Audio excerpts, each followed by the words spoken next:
quand la tristesse arrive, je sais tu es là, toujours près de moi. Bonjour, Sœur Angèle. Bonjour, Sylvain. Comment allez-vous? Ah, moi, ça va très bien. Seulement, j'ai une petite peine au fond de moi-même. Ah, ben oui. Tout d'abord, oui. bonjour. Bienvenue à votre émission La Victoire de Bonjour. l'amour. J'espère que vous allez bien.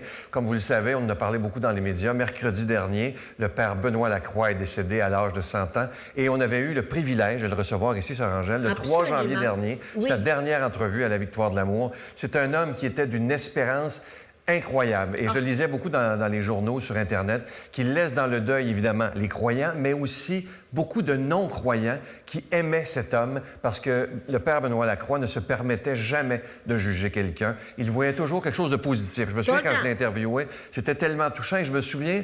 C'est bizarre, la vie, hein? Il n'y a pas de hasard. Ça fait 21 ans que l'œuvre existe et j'avais jamais eu le bonheur de l'interviewer. Non?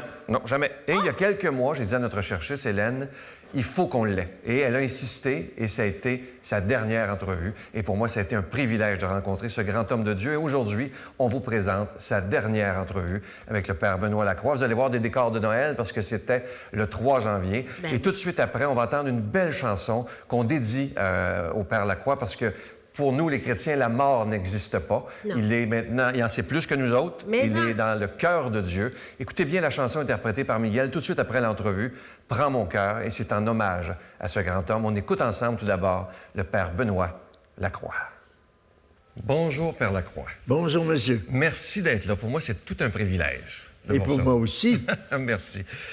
Je veux avant d'aller plus loin, je vous regarde depuis avant l'émission, tantôt au maquillage, je vous vois rire, je vois un homme heureux. Comment ça fait que vous êtes si heureux? Vous dégagez, c'est incroyable. Bien, j'espère d'abord être vrai. Je suis le bonheur quand les autres sont heureux. Alors, si j'ai pu sourire en arrivant ici, c'est parce que il y avait des gens qui souriaient. On est marqué par les autres. Ouais. Nul n'est une île. On hérite. Moi, j'hérite du bonheur des autres. Ah, c'est bien. Parce que le bonheur se fait pas simplement à l'intérieur de soi. Le bonheur est conditionné, non pas déterminé, conditionné par l'environnement. Et moi, j'ai été habitué, à l'âge que j'ai eu le temps de prendre des habitudes, et alors j'ai été habitué à chercher, à retrouver chez l'autre ce qui semble le plus positif.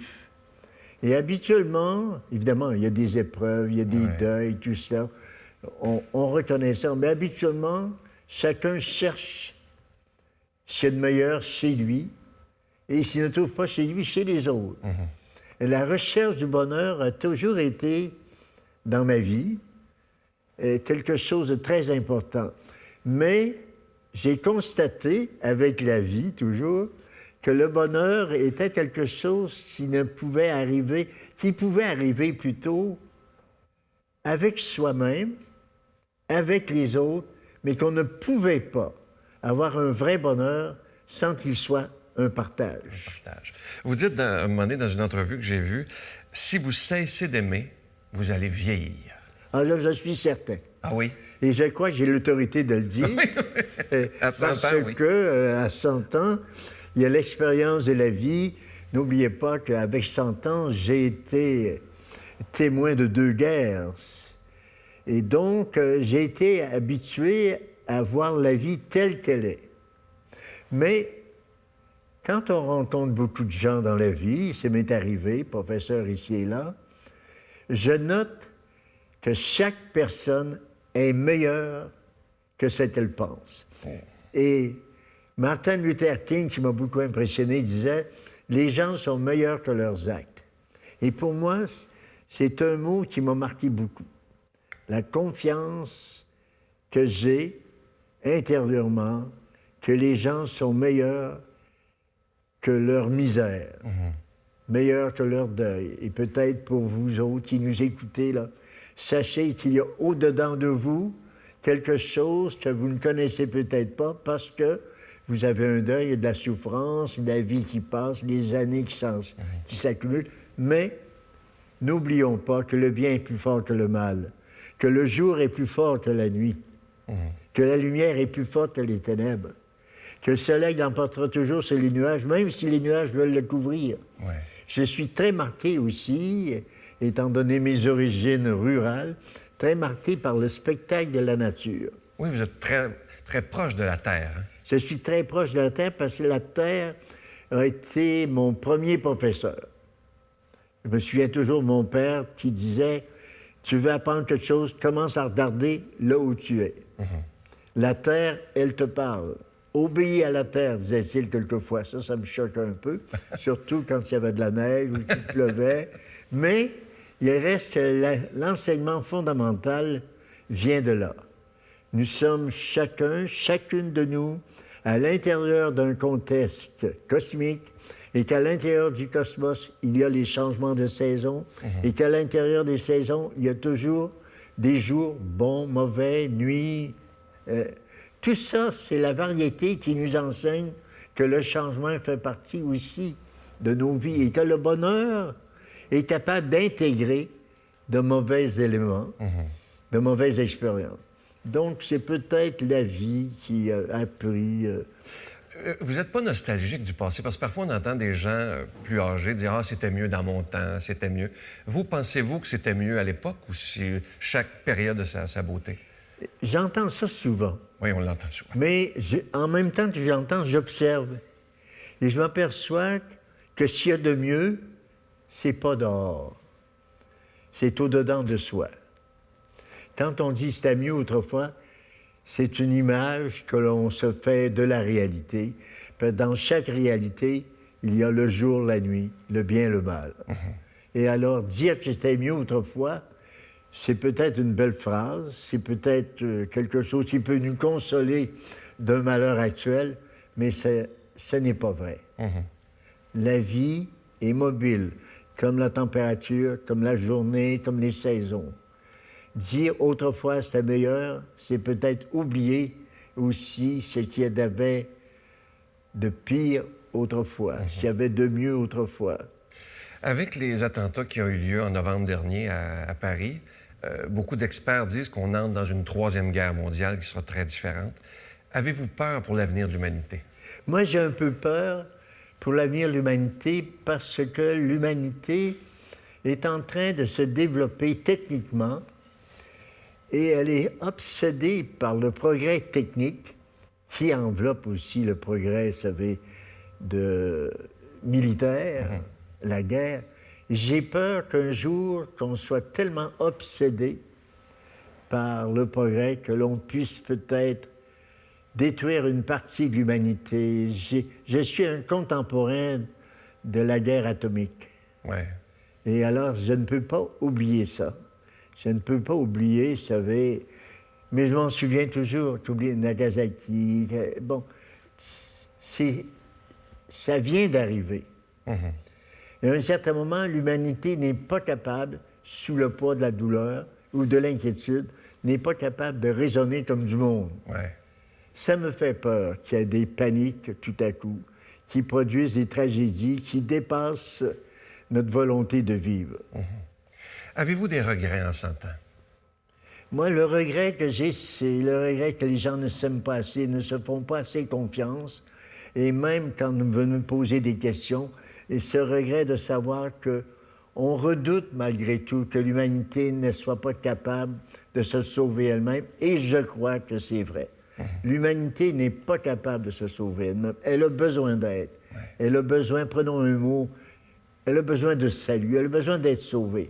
Et il ne faut pas avoir honte de le dire. Non, la réalité s'impose à chacun et à chacune de nous. Vous avez donné votre vie à l'homme de Nazareth, à Jésus de Nazareth. Oui, beaucoup. Parlez-moi de lui. Qu'est-ce qui vous séduit chez... Il me séduit chez lui, c'est qu'il a fait toutes les expériences possibles qui viennent me rejoindre.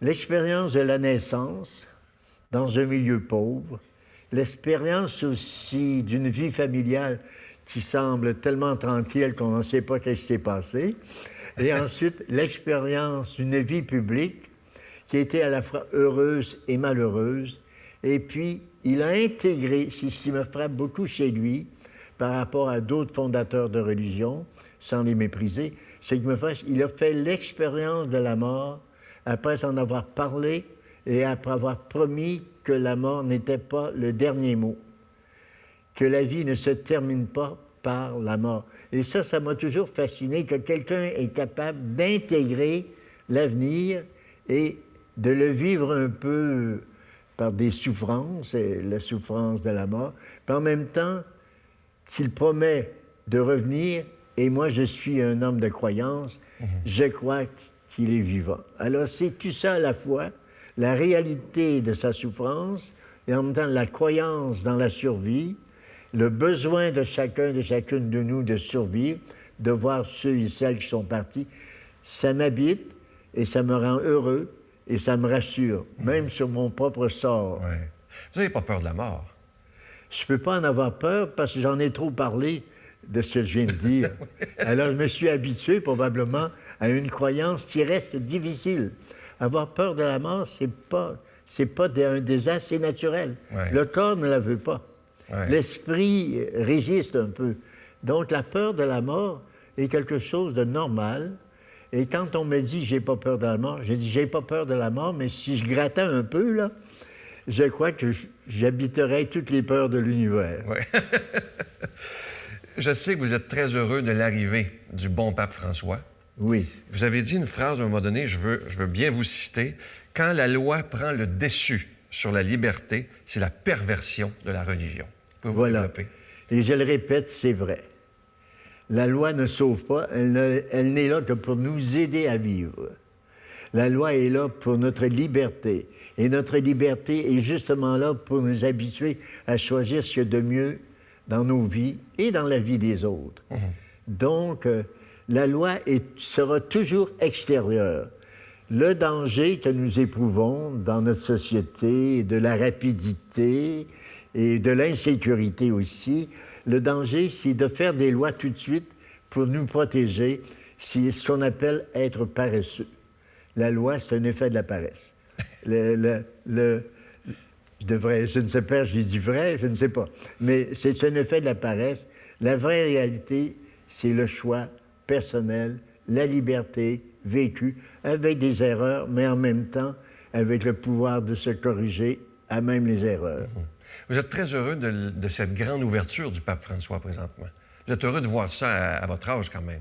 Oui, je suis très heureux parce que je la pressentais un peu, parce qu'il y a eu d'autres papes avant qui cherchaient à montrer un peu une certaine ouverture, mais ils étaient tellement inquiets eux-mêmes devant les événements et tellement inquiets devant la conduite de l'humanité qu'ils n'avaient jamais osé extérieurement, dans leur visage, montrer une certaine sérénité que le pape François montre parce qu'il est serein.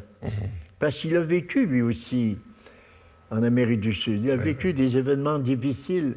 Et alors, il nous donne un peu comme l'exemple qu'il faut toujours espérer malgré tout. Et que le sourire, c'est quelque chose peut-être important, plus que l'on pense. Ouais. Et ça me rassure. Non seulement parce qu'il est pape, mais parce qu'il est un homme, disons, qui a vécu des expériences pas faciles, et ça, c'est jamais facile, l'expérience. Un peu comme vous le disiez au début de l'entrevue, François croit beaucoup en l'humanité, en l'homme. Ah oui, bien sûr. Même un livre qui a été écrit là-dessus, le titre. Oui, Croit en l'homme. il faut croire en l'être humain parce que dans mes croyances, dans les croyances de plusieurs de celles et ceux qui nous écoutent, c'est que nous savons que l'être humain, c'est un choix de Dieu, que l'être humain existe parce que Dieu aime la vie et Dieu aime l'homme, la femme, et qu'il leur a donné précisément une preuve de son amour en les laissant libres, à leur tour, d'aimer les autres. Vous avez dit à un moment donné, peu de gens écoutent le discours de l'Église, mais elle doit continuer à avoir ce discours-là. Oui, il n'y a pas de... Moi, je crois... L'Église, elle est avec les gens comme les parents. Les parents vont nous comprendre. Les parents disent beaucoup de choses à leurs enfants. Les enfants ont des distractions, écoutent pas, désobéissent, mais on continue à dire le message. Et c'est la même chose. L'Église est comme une maman. Elle va continuer à ronronner le même message, mais c'est son rôle parce que le message, c'est un message quand même, une croyance en la liberté, une croyance dans l'être humain, une croyance aussi que l'être humain est un être qui a quelque chose de divin en lui. l'Église est optimiste. Malgré tout ce qui lui arrive, elle reste optimiste. Elle ne peut que l'être. Ouais. Après 100 ans de vie sur Terre, l'essentiel pour vous, c'est quoi? Aimer, Aimer. aucun doute. Et j'espère que la mort, c'est une ouverture sur un amour élargi, plus spiritualisé, non pas limité par le corps, et parce que le corps nous limite, hein, et que l'amour est fait pour durer, quelque chose d'éternel dans l'amour. Et quand on a un deuil, on le sait très bien, parce que l'être que l'on regrette, quelquefois après son absence ou après sa mort, il est beaucoup plus présent que durant la vie, parce qu'on se souvient de détails plus significatifs souvent que ceux qui nous habitent présentement. Père Lacroix, je vais inviter les gens à lire un nouveau livre qui vient de sortir, Rumeurs à l'aube. C'est aux éditions Fides. Vous allez le voir à l'écran. Père Lacroix, je veux vous remercier d'être ce que vous êtes. Merci à vous. Je vous ai déjà lu. Vous me faites beaucoup de bien. Vous me donnez beaucoup d'espérance. Et je vais vous offrir une très, très belle chanson interprétée par Miguel.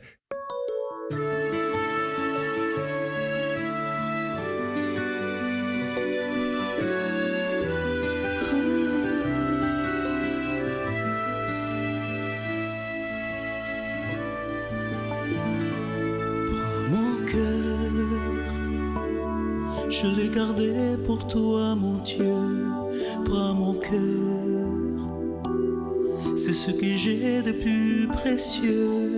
Prends mon cœur, il chantera pour toi, mon Dieu, le jour et la nuit.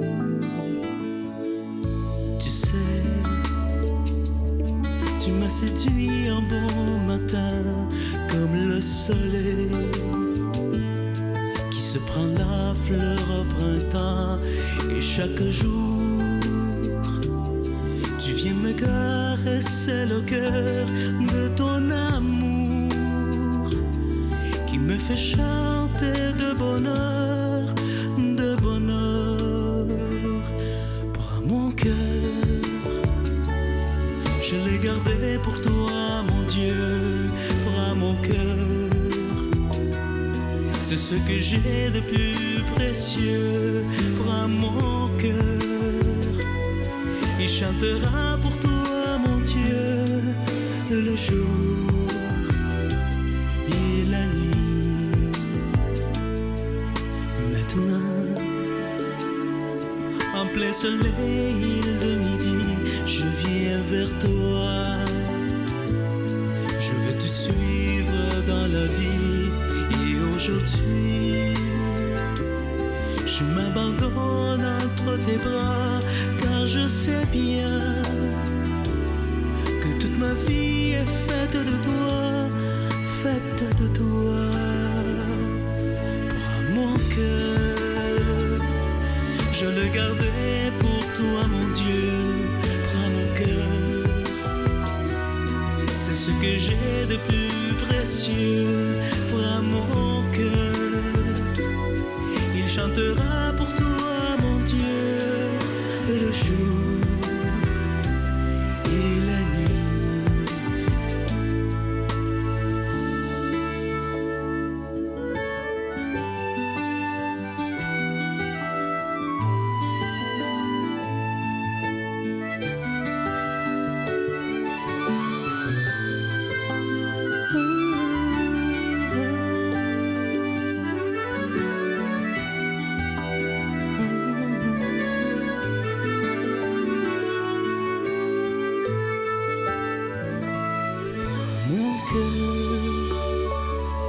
Je l'ai gardé pour toi, mon Dieu. Prends mon cœur, c'est ce que j'ai de plus précieux. Prends mon cœur, il chantera pour toi, mon Dieu, le jour et la nuit. En soi, mon cœur essaie de te chercher, s'endormira comme un enfant contre son père et devant toi. Mes yeux pour la première fois pourront te voir sans jamais plus se refermer pour mon cœur. Je l'ai gardé pour toi mon Dieu, pour mon cœur. C'est ce que j'ai de plus précieux pour mon cœur. Il chantera pour toi mon Dieu le jour et la nuit pour mon cœur.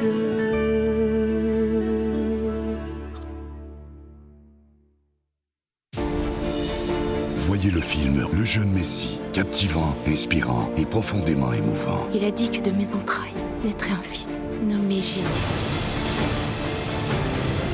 Un film remarquable. Pourquoi Dieu m'a-t-il choisi? Peut-être ne suis-je pas assez forte. Une histoire familiale irrésistible. Ce n'est qu'un enfant. Ce n'est pas qu'un enfant. Le jeune Messie, au cinéma dès le 11 mars. Notre Père qui es aux cieux, que ton nom soit sanctifié, que ton règne vienne, que ta volonté soit faite sur la terre comme au ciel. Donne-nous aujourd'hui notre pain de ce jour. Pardonne-nous nos offenses comme nous pardonnons à ceux qui nous ont offensés. Ne nous laisse pas entrer en tentation, mais délivre-nous du mal, car c'est à toi qu'appartient le règne, la puissance et la gloire pour les siècles des siècles. Amen. En cette période du Carême 2016, je me permets de solliciter votre aide pour le ministère de la Victoire de l'Amour. Et vous savez, pour les habitués, normalement, il y a un cadeau du mois. Hein? Lorsque vous faites un don de 25 $, vous recevez un petit cadeau symbolique pour vous remercier. Mais ce mois-ci, il n'y aura pas de cadeau. Le plus beau cadeau qu'on peut se faire, c'est d'avoir ces émissions 7 jours par semaine sur l'ensemble du réseau TVA et un peu partout sur Internet. Et maintenant, évidemment, c'est dans le monde entier. Et ce qui est beau, c'est grâce à des milliers et des milliers de personnes qui disent ça vaut la peine qu'on donne un don à tous les mois pour continuer à avoir ces émissions. Et pour peut-être les nouveaux qui écoutent, vous savez que ça fait plus de 21 ans maintenant que ce ministère existe, le ministère catholique. Alors, merci de tout cœur de votre grande générosité, de ce don spécial que vous ferez pour la Victoire de l'Amour. Je vous donne l'adresse, la Victoire de l'Amour, casier postal 120, succursale Boucherville à Boucherville, le J4B 5E6, je vous la redonne, la Victoire de l'Amour, casier postal 120, succursale Boucherville à Boucherville, le J4B 5E6. Également par téléphone, par carte de crédit, du lundi au vendredi de 8h30 à 16h30 dans le 514-523-4433, 523-4433 ou sans frais le 1-888-811-9291, 1-888-811-9291 et aussi sur notre site Internet, le www.lavictoiredelamour.org. Et ce matin et cette semaine, j'aimerais m'adresser aussi à des gens qui sont en affaires. Il y a déjà des gens qui nous aident. Alors, je m'adresse à vous ce matin. Je sais qu'il y a beaucoup de croyants dans les gens d'affaires. Je m'adresse à vous. Merci aussi de donner un peu de votre argent afin que la parole de Dieu soit annoncée. Merci.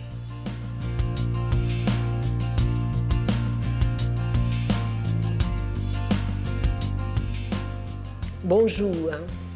Voyez-vous, je viens d'apprendre le départ de notre grand confrère, le Père Lacroix, un homme dans lequel j'ai une grande estime. Il nous a laissé un patrimoine extraordinaire, une 50aine de livres. Vous avez de quoi vous enrichir. Et ce sens positif de cet homme, il me disait toujours, « Sœur Angèle, regarde toujours plus haut que la misère. Soyez une femme remplie d'amour et d'espérance. » Et une fois, je vais vous dévoiler un secret. Et je me le permets de le faire, il va être content que je vous le dise. Dernièrement, j'étais ensemble, puis il m'a dit, j'ai dit, mon père, combien de livres avez-vous écrits? Oh, il dit, une 50aine. Et vos confrères, combien y en ont lu? Il dit, aucun. Et je comprends, parce que dans la vie communautaire, c'est pas toujours facile. Alors, je vous dis, je suis contente. Vous êtes rendus, vous avez atteint votre sommet d'espérance.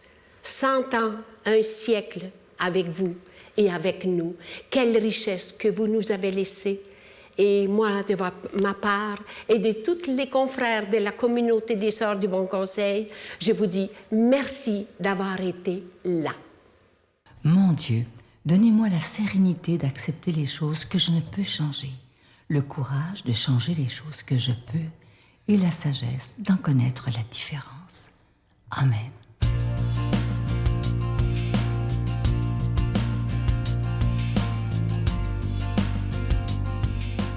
Comme je vous disais tantôt à l'ouverture de l'émission, pour moi, ça a été un grand honneur de rencontrer le Père Benoît Lacroix. Et même avant l'émission, je regardais aller. Il faut que je vous raconte une anecdote. Ça m'a beaucoup fait sourire, étant donné qu'il avait 100 ans. Ici, en studio, le maquillage est au 2e étage. Donc, c'est un long escalier à monter.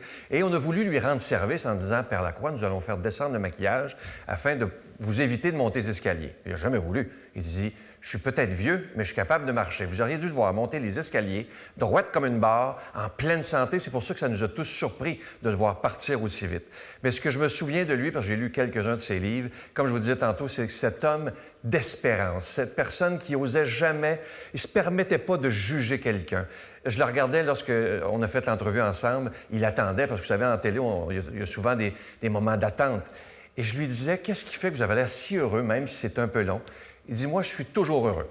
Peu importe les situations, j'essaie de regarder ce qu'il y a de beau, ce qu'il y a de grand, même dans des choses qui sont peut-être un peu plus difficiles à vivre, c'est ma façon de vivre. Et probablement, c'est ce qui a fait qu'il a eu une si belle santé pendant toute sa vie, une belle vie de centenaire, un homme qui regardait le beau et le grand. Et on pourrait aujourd'hui apprendre de lui, au lieu de chialer, parce qu'on est bon là-dedans d'habitude pour chialer, au lieu de chialer, lui, il prenait le temps d'avoir de la gratitude envers Dieu. Même avec les problèmes qu'il pouvait vivre, merci Seigneur. Et dans sa vie, c'est une vie de prière, une vie de méditation. Et il me disait dans l'entrevue, vous l'avez entendu, tu sais, souvent on entend des personnes dire « Ah, c'était bien mieux dans notre temps ». Lui, il dit « C'était pas vrai du tout ». Lui, c'est chaque époque est belle. Et c'est ça que je vais me souvenir de lui aussi, de regarder chaque époque, chaque personne est voulu de Dieu. Et ça, il ne faut pas l'oublier. Alors aujourd'hui, je sais qu'il nous entend parce qu'il croyait en la vie éternelle. Nous y croyons aussi. Alors pour moi, il n'est pas mort, le Père Lacroix. Il est simplement parti dans un ailleurs qu'on appelle le paradis, avec ce Dieu Père de tendresse qui l'a servi toute sa vie. Imaginez une vie de 100 ans consacrée à l'amour. C'est pas beau, ça? Alors, je nous souhaite, et je me souhaite moi aussi, d'être capable, comme Sœur Angèle le fait, comme l'équipe le fait, comme vous le faites, je l'espère, de consacrer les années où nous sommes sur Terre, dans ce beau et grand voyage, de le consacrer à l'amour. Et quand on s'éteindra, nous aussi, on pourra dire au Seigneur, « Je t'ai tellement aimé maintenant, je suis prêt à fermer les yeux et te rencontrer. » Je vous salue Marie, pleine de grâce. Le Seigneur est avec vous. Vous êtes bénie entre toutes les femmes, et Jésus, le fruit de vos entrailles, est béni. Sainte Marie, Mère de Dieu, priez pour nous pauvres pécheurs, maintenant et à l'heure de notre mort. Amen. Voyez le film Le jeune Messie, captivant, inspirant et profondément émouvant. Il a dit que de mes entrailles naîtrait un fils, nommé Jésus. Un film remarquable. Pourquoi Dieu m'a-t-il choisi? Peut-être ne suis-je pas assez forte. Une histoire familiale irrésistible. Ce n'est qu'un enfant. Ce n'est pas qu'un enfant. Le jeune Messie, au cinéma dès le 11 mars. Vous avez vu la publicité pendant l'émission de ce film magnifique qui s'appelle Le jeune Messie. C'est un film qui raconte, c'est romancé évidemment, la vie de Jésus parce qu'on ne connaît pas beaucoup de son enfance. J'ai eu le privilège d'être invité à voir le film en privé, Sœur Angèle, et je dois vous dire que c'est un film, c'est une œuvre magistrale. C'est beau comme ça se peut pas. Ça arrache les larmes et ça nous montre un Jésus de tendresse, mais dans son enfance, on voit sa mère Marie, évidemment, son père Joseph. Et je vous le dis, donnez-vous la chance d'aller voir ce film-là. Il sort vendredi, le 11 mars, donc vendredi prochain. Faites-vous un cadeau, je vous le dis. Vous m'en reparlerez, vous ne regretterez pas, parce que c'est tout un film, Le jeune Messie. À demain. Bye, Sœur Angèle. Bye bye, vous aussi. Bye.